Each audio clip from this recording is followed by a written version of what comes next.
Math बच्चे, आपका chapter number 4 continuity में है, जिसमें हम एक्सरसाइज 4.3 कर रहे हैं। प्रीवियस वीडियो में मैंने आपको डिफिकल्ट इक्वेशंस के ऊपर जो है क्वाड्रेटिक फॉर्मूला अप्लाई कैसे होता है वो समझाया था। अब इस वीडियो में बेटा मैं क्या करूँगी, आपके प्रैक्टिकल क्वेश्चंस यानी कि आपकी रियल लाइफ से रिलेटेड क्वेश्चन उठाऊंगी। जैसे आपका फर्स्ट क्वेश्चन है बेटा, the sum of reciprocal of Rahim's age 3 years एगो यानी कि पीछे, यानी कि 3 साल पहले जितनी उसकी एज थी, एंड 5 years फ्रॉम नाउ, और 5 साल बाद जितनी एज होगी उसकी एज का रेसिप्रोकल करो, ऐड कर दो तो आंसर 1/3 मिलेगा। तो मुझे क्या करना है, मुझे उसकी प्रेजेंट एज यानी कि अब कितनी एज है वो मुझे बताना है। पहली बात तो मुझे रहीम की एज ही नहीं पता। अगर मुझे रहीम की एज पता होगी तो मैं उसकी 3 साल पहले वाली और 5 साल आगे वाली एज पता करूंगी।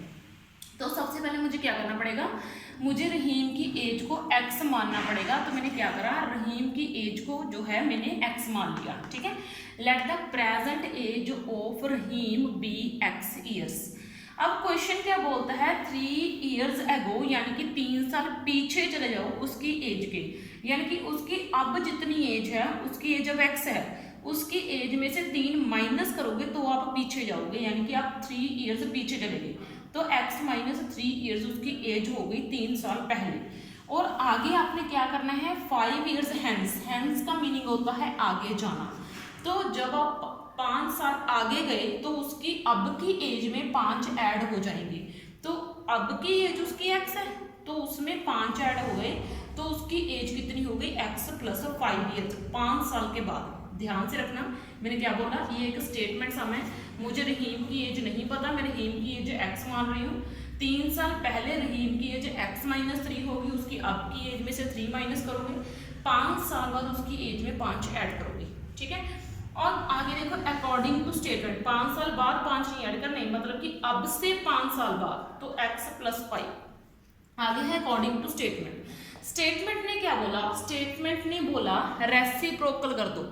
ठीक है, क्या कर दो, रेसिप्रोकल कर दो, फिर ऐड कर दो। ठीक है, तो अब देखो इस स्टेप में मैंने क्या करा, 3 साल पहले जितनी उसकी एज है उसका रेसिप्रोकल कर दिया, 5 साल बाद जितनी उसकी एज है उसका रेसिप्रोकल कर दिया, ऐड कर दिया, और इसका आंसर मुझे कितना मिलना चाहिए, 1/3। स्टेटमेंट के अकॉर्डिंग आपने वर्क करना है। ठीक है, बिल्कुल ध्यान से चलोगे तो बिल्कुल गलती नहीं होगी। मैंने क्या करा, x माइनस 3 उसकी 3 साल पहले की एज का रेसिप्रोकल, 5 साल बाद, अब से 5 साल बाद जितनी उसकी एज होगी उसका रेसिप्रोकल करके ऐड करा, तो उसका आंसर कितना आना चाहिए, 1/3। ठीक है, अब देखो नेक्स्ट स्टेप में, जब आपने कंडीशन फुलफिल कर दी क्वेश्चन वाली, अब आपकी टर्म है इसको सॉल्व करने की। तो मैंने सबसे पहले क्या करा, क्रॉस मल्टीप्लाई।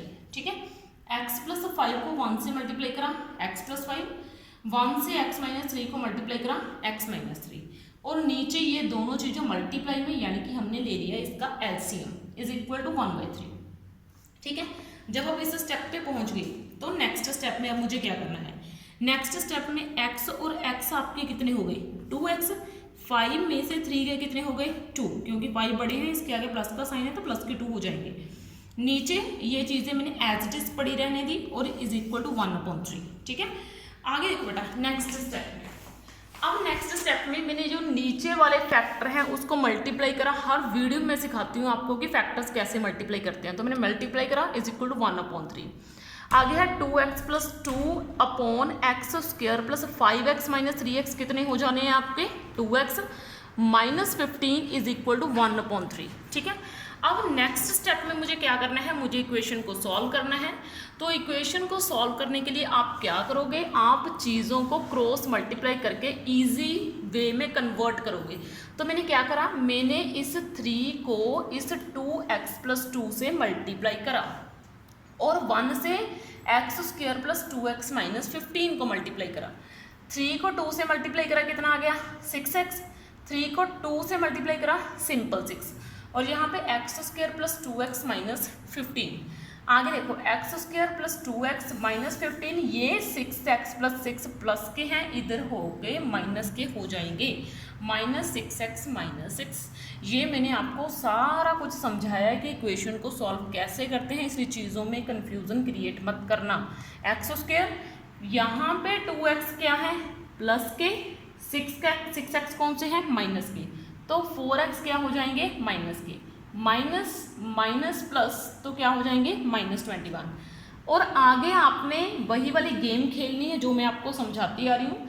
दो ऐसे इंटीजर्स ढूंढो जिनको मल्टीप्लाई करने के ऊपर मुझे 21 मिले, उनको ऐड या सब्ट्रैक्ट करने के ऊपर मुझे 4 मिले। तो ऐसे कौन से हैं, 7 और 3 हैं। मल्टीप्लाई करूँगी तो 21 मिलेगा, -7 + 3 करूँगी तो -4 मिलेगा।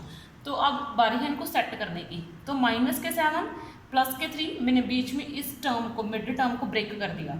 इसको और इसको एज इट इज़ लिखना है। फिर इसके फैक्टर बनाने आपने आराम से, इन दो चीज़ों को अलग करके, इन दो चीज़ों को अलग करके। x of x - 7, इधर से 3 कॉमन निकला, x - 7, x - 7 कॉमन है, सेम है दोनों तरफ, इसको 1 टाइम लिखा, x + 3 सेम लिखा। ये आपको सारा वर्क समझाया हुआ है। अब एज जो है, यहाँ से x की वैल्यू कितनी हो जानी है -3, यहाँ से x की वैल्यू हो जानी है 7। अब -3 तो किसी भी पर्सन की एज हो नहीं सकती, तो इसलिए हम -3 को क्या कर देंगे, रिजेक्ट। तो हम x = क्या ले लेंगे 7। इसका रीज़न देना है मैंने कि x = -3 मैंने रिजेक्ट क्यों करा। ये देखो मैंने लिखा है age can not be negative, भी एज नेगेटिव नहीं हो सकती। तो x मेरा कितना हो गया 7, तो रहीम की एज कितनी हो गई 7 ईयर्स। ठीक है, तो इस वीडियो में बेटा आपका यही क्वेश्चन काफ़ी है। बाकी नेक्स्ट वीडियो में थैंक यू बच्चे।